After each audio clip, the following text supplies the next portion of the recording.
Si vous nous retrouvez à l'instant, vous avez certainement fait le meilleur choix. C'est celui de regarder votre chaîne de télévision Info TV et surtout suivre votre programme Espace Mini. Ce matin, nous parlons d'hommes politiques avec une interrogation essentielle. Doit-on encore faire confiance aux hommes politiques de notre pays, le Cameroun? Je commence par Bernard Orona, qui est justement un homme politique. Bernard, ils sont nombreux qui pensent que de manière régulière, et ceci, depuis une trentaine d'années, les hommes politiques au Cameroun ont trahi le peuple, raison pour laquelle on ne devrait plus leur faire confiance. Vous vous situez à quel niveau lorsque nous parlons de la confiance et lorsqu'on met en exergue les hommes politiques? Enfin, ici, je vais encore vous surprendre ce matin. Par rapport à votre thématique de ce matin, je suis allé chercher très loin au Congo, Kinshasa, où je me suis souvenu d'un grand intellectuel, d'un grand écrivain. Il a été même ministre de l'Éducation nationale de ce côté-là. Il s'appelait Henri Lopez. Henri Lopez, donc, qui a fait de la politique, qui a été ministre dans son pays. Il a commis un ouvrage, parfait ici, il disait, je cite, que la politique était une affaire de bandits et de voyous. Ah bon? Oui, les tribaliques. Donc, la politique... C'est grave, ça. C'est lui qui connaît. Que la politique était une affaire de bandits et de voyous. Parfois, ici, pour faire confiance à un homme politique, surtout au Cameroun, il faut bien se réveiller et regarder, observer bien. Parce que les hommes politiques au Cameroun, vous les voyez quand ils ont envie de vos suffrages. Les hommes politiques, vous les voyez quand ils viennent vous faire des promesses. Les hommes politiques, ils vous courtisent quand ils ont besoin de vous pour faire foule, pour organiser un meeting, pour démontrer aux yeux du monde et ceux qui font les sondages, les vrais, que vous êtes suivi. Vous êtes quelqu'un qui peut bénéficier de la confiance des électeurs. Après avoir exercé votre droit civique, c'est-à-dire après avoir élu l'homme politique qui est venu vous courtiser, vous vous rendez compte plus tard que l'homme politique en question, lui, il s'est beaucoup plus concentré sur ses intérêts. Quand vous voyez l'Assemblée nationale, la plupart des maires et députés, vous voyez, ils arrivent là, ils n'ont pas de gros ventre. Ils ne sont pas des gens qui roulent carrosse. Mais après 2 ans? Après 2 ans parfait ici, vous avez des gens qui se métamorphosent à un rythme très dangereux. Mais on a vu un jeune homme politique, j'ai volontairement oublié son nom, qui n'est pas passé par 4 chemins, pour dire que la politique paye au Cameroun. Ça paye. Il a même dit que, vous voyez, j'ai pris des proportions, j'ai des jours. Il l'a dit. Il s'en vantait. Il l'a dit de façon sincère, et c'est vrai. Et moi, j'ai apprécié sa sincérité. Il a même dit qu'un politique, ça gagne quand même 1 million au Cameroun. Voilà. Alors, si quelqu'un a 1 million de salaire quand il n'avait pas 200 000, vous comprenez que sans compter tous les autres avantages, parce que ce que les gens doivent savoir, c'est que le député, par exemple, le relationnel paye plus que son salaire. Et on donne un véhicule à chacun. Oui, voilà. Donc, l'homme politique, par rapport à votre thématique de ce matin, moi, personnellement, je n'ai pas de choix. Parfois, ici, je vais chuter par là, je n'ai pas de choix. Comme j'ai fait beaucoup de politique, j'ai côtoyé beaucoup d'hommes politiques, j'ai vu comment ils manœuvrent.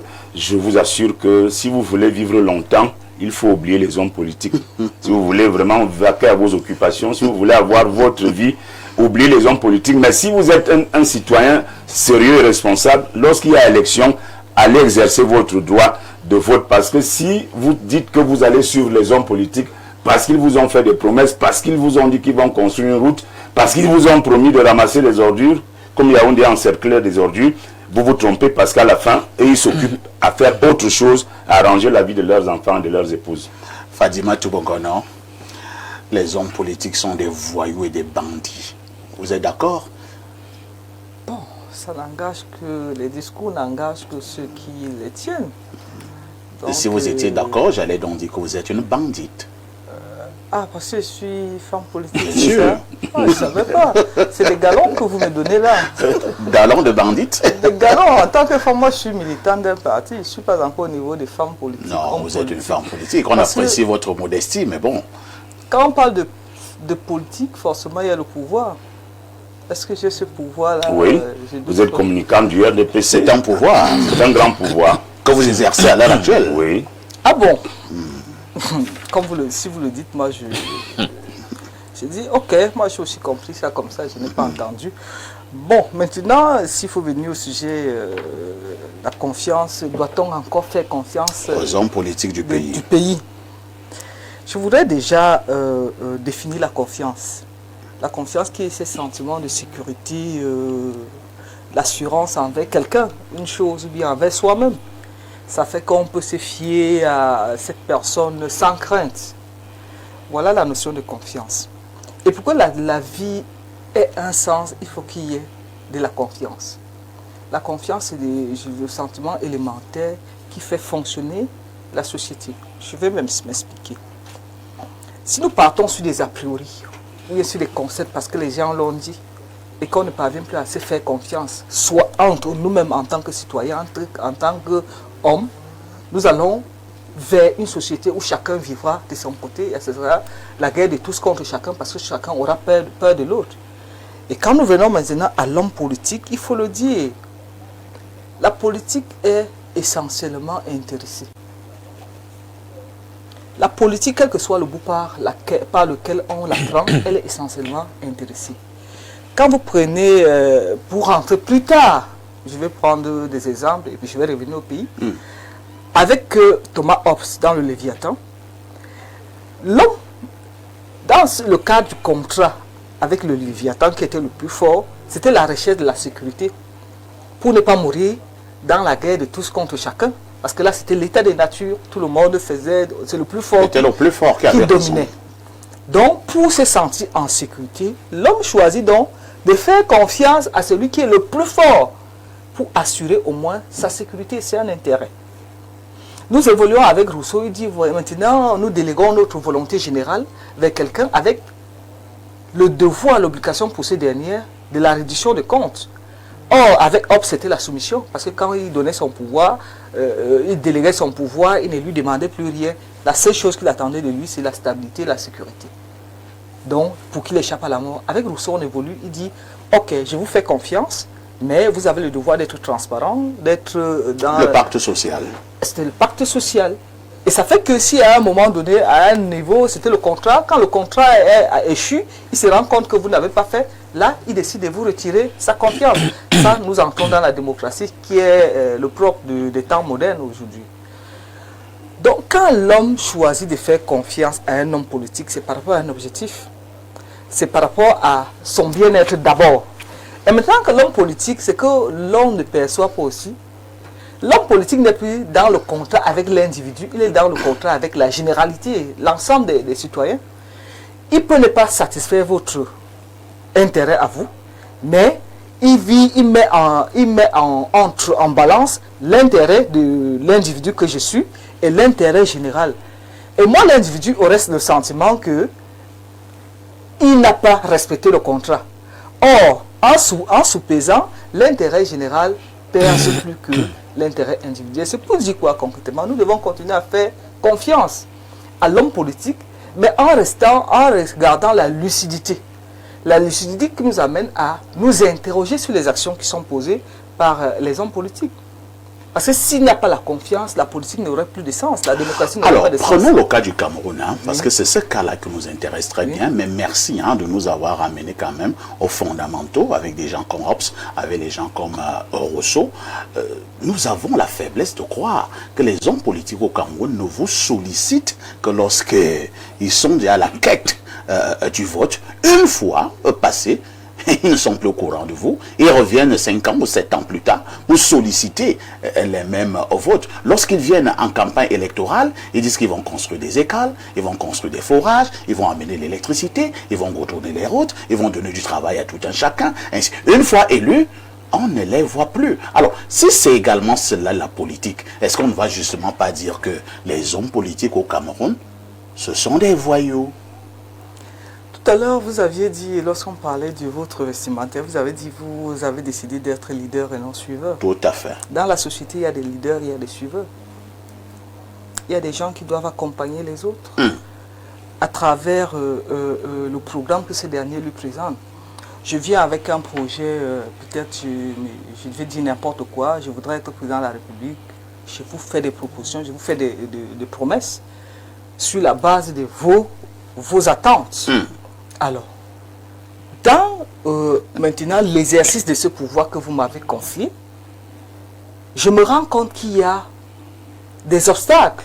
Parce que toute personne qui a eu à exercer du pouvoir doit vous dire clairement qu'il y a un fossé entre le discours ou bien entre l'ambition, la volonté et les réalités sur le terrain. Et lorsque cette personne, l'homme politique, va faire face à cette réalité qui se révèle un obstacle, au lieu de vous en donner 10 écoles, de vous construire 10 écoles comme promis, il n'en fait que 3, vous serez insatisfait et estimerez qu'il n'a pas réalisé sa promesse, sans toutefois connaître les réalités auxquelles il fait face. C'est pour ça que je vous ai parlé de la volonté, de l'intérêt général et de l'intérêt. L'homme politique, on doit lui faire confiance, mais en gardant la lucidité. Et l'avantage que nous avons en démocratie, c'est que quand vous donnez votre quitus pour un contrat d'une durée bien déterminée, vous avez la possibilité de revenir après et lui retirer cette confiance après le mandat. Serine Tchamba, j'ai une autre préoccupation. Aidez-moi à rester au niveau du Cameroun.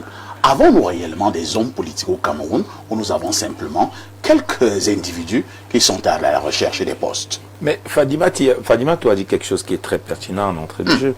Elle vous a titillé sur le fait que vous l'avez appelée femme politique. Tout à fait. C'est un problème. Quand j'ai regardé, j'ai appris la politique, moi je voyais homme politique ou femme politique à un certain niveau. Or aujourd'hui, il suffit de militer quelque part là dans un comité de base. Et de passer dans 2-3 fois la télé. On dit homme politique, machin. C'est pas ça. Pour être considéré comme un homme politique, il faut avoir conquis un mandat. Est-ce que ce n'est pas aussi trop extrême? Il faut qu'on devienne restrictif pour permettre que les choses, la vérité soit dite. Et si vous n'avez jamais eu un mandat, vous ne pouvez pas être considéré comme un homme politique? En principe. Alors là, vous allez nous amener à redéfinir même ce qu'on n'entend pas politique. Parfait, ici. Oui. Ni John Fundi était-il un homme politique? Oui. Il était leader d'un parti, il a été candidat. Non, je m'en tiens dans ta définition. On se comprend, mais vous... Y a-t-il eu un leader aussi charismatique et fort, puissant au Cameroun comme ni John Fundi? Peut-être faudrait-il qu'il définisse ce qu'il entend Oui, par puisqu'il mandat. dit qu'il y a eu un mandat. A été mandaté dans son parti en tant que leader. Nous, on a dit le mandat électif municipal, législatif, résidentiel. Je m'explique. Allez-y, Cyril. Je m'explique en disant que c'est une coquetterie. Non, c'est une escroqueterie très camerounaise. De toujours prendre des grands titres affublés aux gens et qui n'apportent pas le mérite. Et quand vous parlez de la confiance dans votre question, moi ça m'a interpellé, mais je me suis dit, mais quelle est cette affaire où nous, dans l'arène politique, on est toujours en train de dire qu'il faut avoir confiance en quelqu'un. Qu'est-ce qui structure les interactions dans le champ socio-économique politique dans un pays? Ce sont les institutions qui ne sont pas forcément politiciennes. Quand on a une constitution, est-ce que c'est de la politique? La constitution est écrite, elle est gravée dans du marbre pour que nous puissions l'appliquer. Quand nous avons un certain nombre de dispositifs qui existent comme le Conseil constitutionnel, la Cour des comptes, la Chambre des comptes, tout ce qu'on peut dire, est-ce que c'est de la politique? Ce sont des instruments qui sont censés garantir aux Camerounais que le mandat qu'ils donnent à certains d'entre eux de les représenter soit véritablement contrôlé. Or, qu'est-ce qui se passe? C'est qu'aujourd'hui, on se rend compte que tout tient sur une seule personne et que c'est cette personne-là que nous regardons tous les jours, c'est-à-dire le président Biya. Alors, on demande toujours, est-ce qu'il faut faire confiance? Non. Structurons le pays, mettons en place des institutions et respectons les règles que nous nous sommes données. Quand vous parliez de mandat tout à l'heure, mais vous dites on confie le mandat à quelqu'un. Oui, le peuple confie pour 5 ans. Mais depuis combien de législatures vous-même encore vous êtes en train de proroger et ces jours-ci on parle encore d'une prorogation. Cela veut dire que le peuple lui-même est floué parce qu'il n'est plus capable de décider de quand est-ce que le mandat qu'il a donné s'arrête. On ne sait plus quand est-ce que ça s'arrête. Donc je voulais dire simplement pour dire que la confiance n'a pas besoin d'être placée dans le sens qu'on est en train de la placer. La confiance doit être placée dans le sens de la structuration de notre pays sur des bases d'un fonctionnement équitable pour tous les Camerounais. Ceux qui reçoivent la responsabilité, la charge de représenter les Camerounais, que ce soit au Parlement ou dans le... Même les leaders des partis politiques Bien sûr. en être... Bien sûr. Donc là, leur mandat également, il se trouve qu'il est proroge aussi.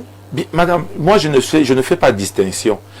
Quand vous avez des règles qui sont établies, et c'est pour ça que je plaide, et c'est pour ça que je plaide pour, par exemple, la reconnaissance des leaders de l'opposition comme des responsables politiques, et qu'il y ait un statut des responsables politiques pour tous les partis.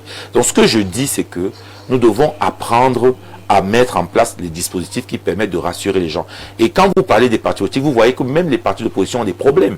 Parce qu'à un moment donné, quand la règle est foulée aux pieds, les militants et tous ceux qui ont cru ne croient plus. Et je peux vous dire, et pour aller dans votre sens, que les Camerounais doutent aussi de leur formation politique d'opposition, parce qu'eux-mêmes ne sont pas gages d'une certaine confiance. Donc moi, je pense que c'est les textes et les institutions qui doivent nous rassurer là-dessus.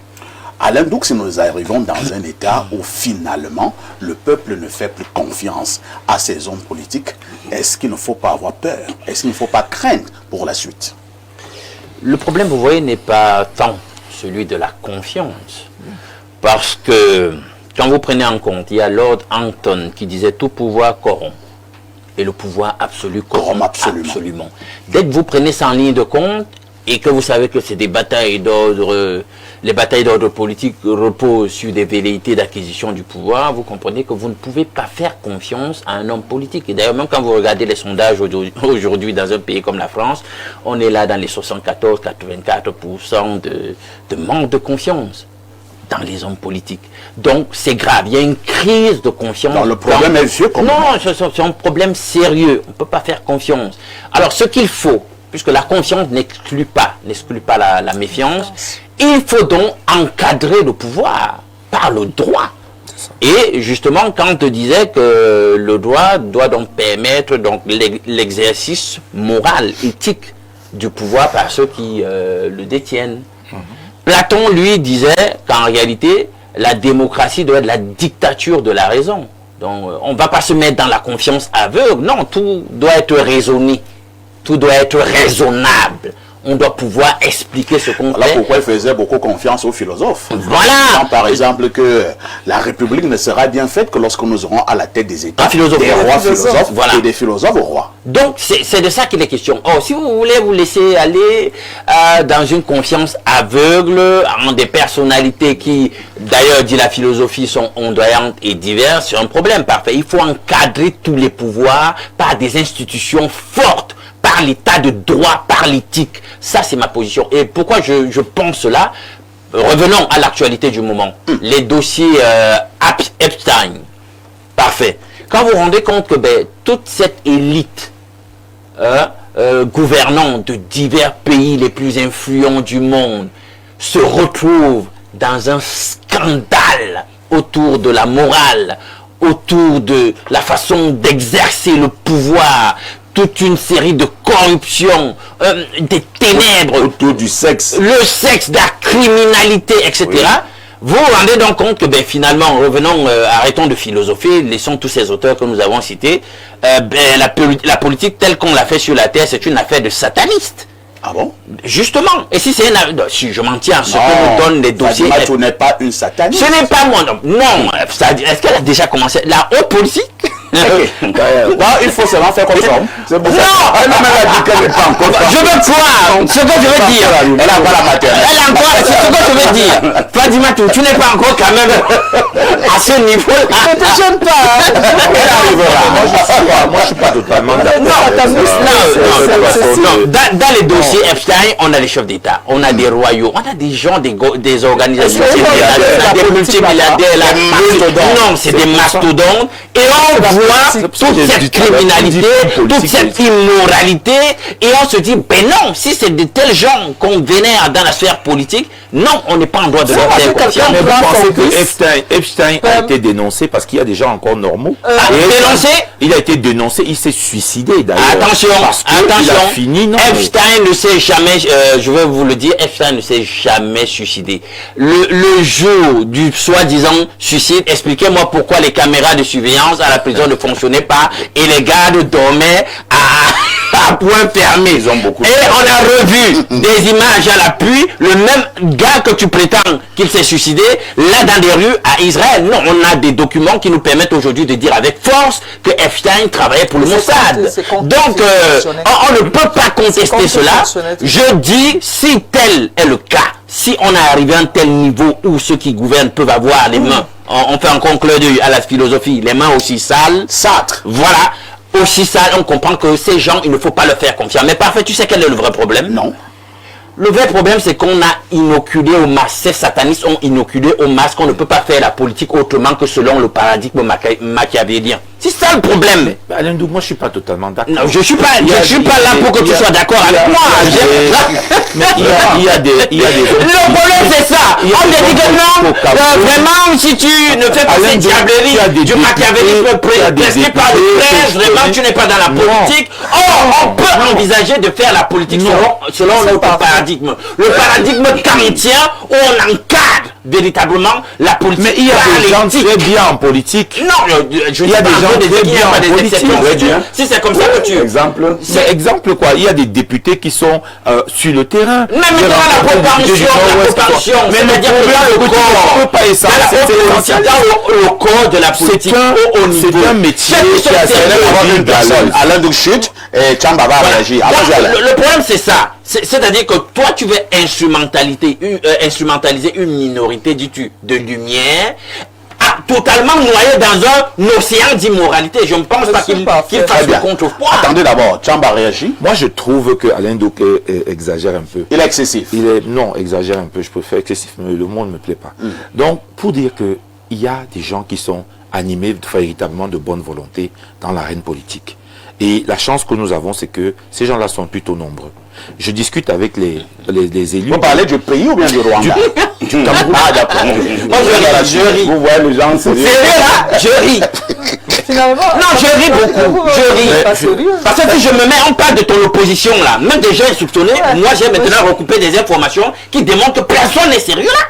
Personne. Mais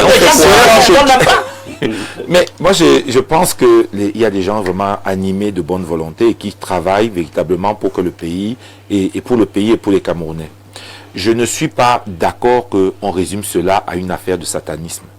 C'est une activité qui a ses règles, qui a ses difficultés aussi. Je rencontre des parlementaires, même du RDPC, des gens sérieux, des gens qui aiment ce qu'ils font, qui vont sur le terrain, dans le nord-ouest. Alors, dans quelle probabilité? Bon, parfait, pose la question, parfait, pose la question. J'ai illustré avec les questions. Vous avez beaucoup parlé. Je lui pose une question. Non. Dans les Fazima, il y a un petit représentant. Oui, Fazima, vous avez la parole. C'est vrai que, dit comme M. Douk le fait là, il fait du sensationnel. Et même du populisme. populisme. De plus en plus, les Camerounais, certains Camerounais aiment ça. C'est pour cette raison qu'on l'aime beaucoup. Ah bon? Elle devait prendre une balle là. Les dossiers ont changé. J'ai inventé. C'est lui qui a inventé ça. Non, ça va. Non, quand je voulais juste dire, en venant au dossier en question, que c'est pas parce que les gens ont transporté leur vice dans le monde politique qu'on va cataloguer la politique comme ce que vous dites. On ne dit pas que là-bas c'est la sainteté. D'ailleurs, Sartre le disait, la pureté c'est une idée de moine et de fakir. Donc, il y a, dans le, comme M. Tchamba le dit, il y a des gens qui font la politique autrement.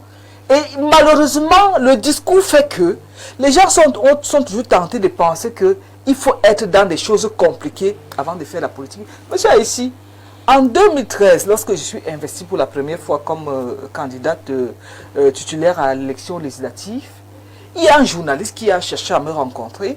Quand on échange, à la fin, vous savez ce qu'il me demande? Non. Vous appartenez à quelle loge? Je lui ai dit, oui, j'appartiens à la loge de Dieu.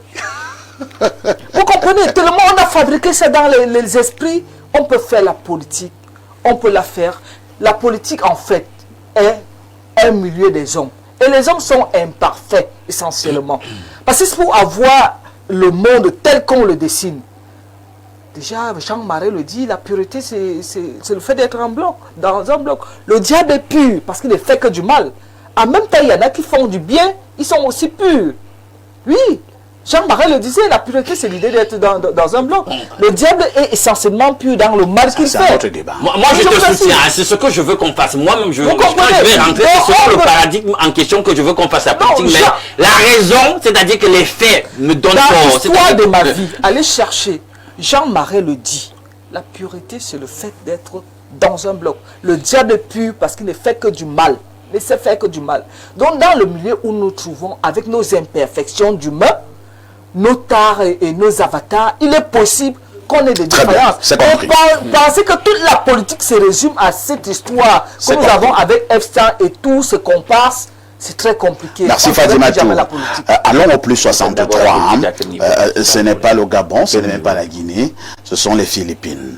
Que dit le téléspectateur de ce côté? Bonjour parfait. En écoutant l'explication de la dame sur le plateau, on ne pourrait jamais faire confiance à nos hommes politiques. Ils sont tous en quête de leur propre intérêt. Toujours des excuses pour duper le peuple pour lequel il a été mandaté. Ils sont jamais proches du peuple. Ils connaissent pas nos quotidiens. La confiance se construit en fonction de ce qu'on reçoit en retour. Au Cameroun, la politique, c'est faire les éloges de Biya et non pour le bien du peuple. David est depuis Manila. Mais David, moi je vois des gens qui font également des éloges pour d'autres leaders de partis politiques au Cameroun. Vous voulez que je vous donne les noms? Bonjour Alain, merci pour cette émission avec laquelle tu nous régales chaque matin et merci aux différents intervenants de chaque jour pour le thème concernant l'affaire de confiance. Qu'est-ce qu'il dit là? Il faut faire confiance davantage à nos hommes politiques. Je te dirais, cela n'a plus d'intérêt. Car au Cameroun, la politique est devenue un moyen par lequel les acteurs de celle-ci prouvent combien de fois ils sont malhonnêtes. C'est compliqué, hein? Vous voyez que si nous sommes en train de faire un sondage là, c'est en train de virer... Ceux qui sont dans la séance ça pourrait finalement confirmer la nécessité d'avoir une chaîne parlementaire. Bonjour, perfecto, et à tout votre riche panel. Je pense qu'on doit et on a l'obligation de faire confiance aux politiques au Cameroun, tout simplement parce que ce sont eux mais qui nous représentent, donc agissent à nos places. Par contre, le problème est celui de la capacité à ceux qui décident de faire confiance, de distinguer à qui faire confiance. Du coup, c'est la question de l'éducation politique et citoyenne. Le jour où le citoyen camerounais saura distinguer le sérieux du bandit, on aura avancé. Le sentiment d'abus au Cameroun existe tout simplement parce que les gens ne savent pas lire et scruter qui est prêt à rester avec le peuple et auprès de ce dernier quand il est dans l'exercice du pouvoir. C'est Félix Niek du PCRN qui envoie ce message. Bonjour à vous sur le plateau.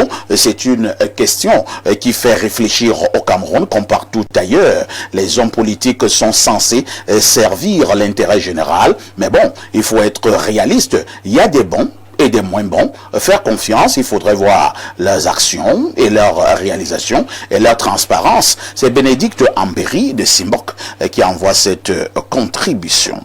Prenons également ces autres contributions de nombreux téléspectateurs à travers le monde. Que dit celui-ci? Bonjour.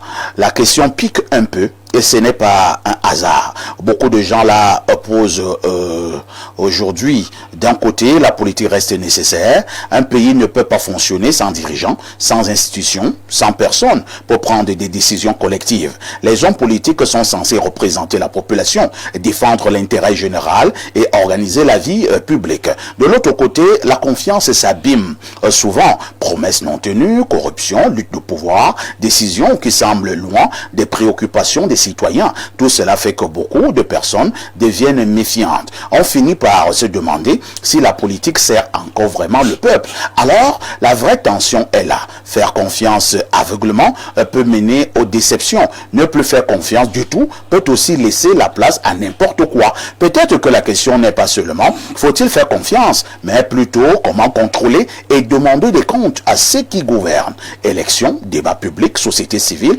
médias, participation des citoyens. La confiance en politique ressemble un peu à un crédit. Elle se donne, mais elle doit aussi se mériter et se renouveler. Bernard Oona. Oui. Nous terminons donc avec vous, vous qui vous considérez comme homme politique au Cameroun.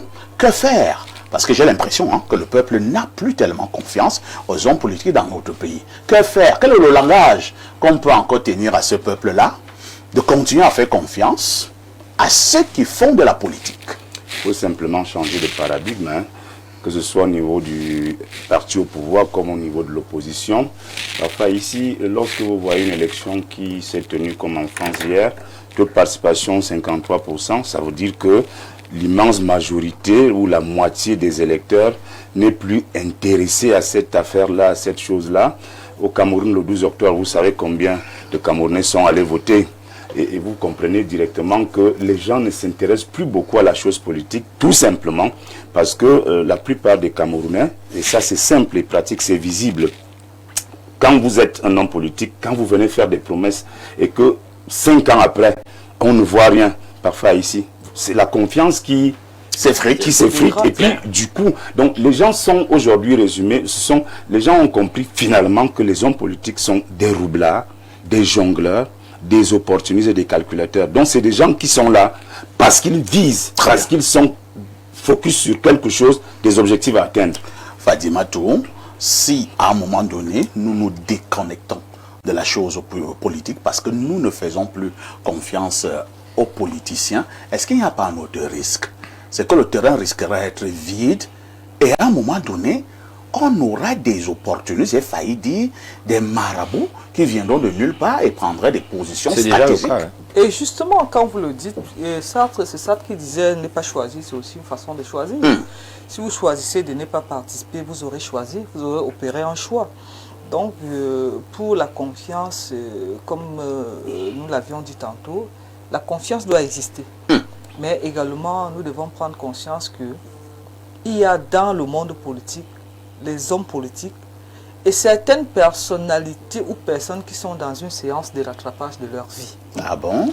Oui, la séance de rattrapage en ce sens que les gens qui n'ont jamais rien fait dans la vie, ils estiment que ce n'est que par le mandat électif ou bien par... une nomination? Je ne parle pas de la nomination, je parle de la politique politicienne, avec les partis politiques et tout. Donc, ce n'est que par... C'est vrai que la politique politicienne, c'est péjoratif, hein?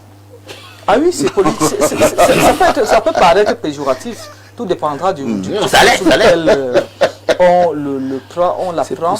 Je dis, il y en a qui sont dans une séance de rattrapage dans la vie. Et malheureusement, ils sont nombreux. Ceux qui n'ont jamais rien fait. Et ils voient en le poste électif l'opportunité d'être utile ou bien d'être visible. Et avec ce genre de personnes, vous ne pouvez pas leur faire le procès, de venir vous promettre même de cimenter la rue, comme on nous avait dit, Fumban joli chez nous en notre temps. 30 ans après, le RDPC est dans l'opposition dans le NUN. Le RDPC, c'est le RDPC qui est dans l'opposition dans le NUN. Mais les promesses que nous avions eues, on nous avait dit qu'on devait cimenter les rues et boudronner les maisons. Nous attendons qu'on nous boudronne les maisons et qu'on nous cimente les rues. Ça n'arrive pas. Séré Tchamba, je suivais un grand frère à l'époque. Beaucoup avaient pensé qu'il était excessif, mais avec un peu de recul, on peut se dire qu'il avait aussi raison. Il y a une nouvelle race d'hommes politiques depuis des années au Cameroun. Ceux qui ont bénéficié du décret présidentiel, il est nommé à 17 heures, le lendemain il est sénateur, le lendemain il est ceci, et il se considère comme un grand homme politique, et c'est lui qui donne la direction du vent. C'est pour ça que tout à l'heure, quand vous m'avez un peu recadré, j'avais envie de vous dire que moi, je ne mets pas tout le monde en homme politique. C'est une belle chose, un bel idéal que je ne confierais pas à n'importe qui. Il y a des petits troubadours là qui tournent là. C'est pas des aventuriers. Et puis, cette histoire de confusion. Vous avez vu la confusion entre les politiques, la politique. Parce que c'est très compliqué. Ça veut dire que la thématique peut être compliquée. Parce que quelqu'un qui a le décret de 17 ans, en réalité, n'est pas forcément un politicien.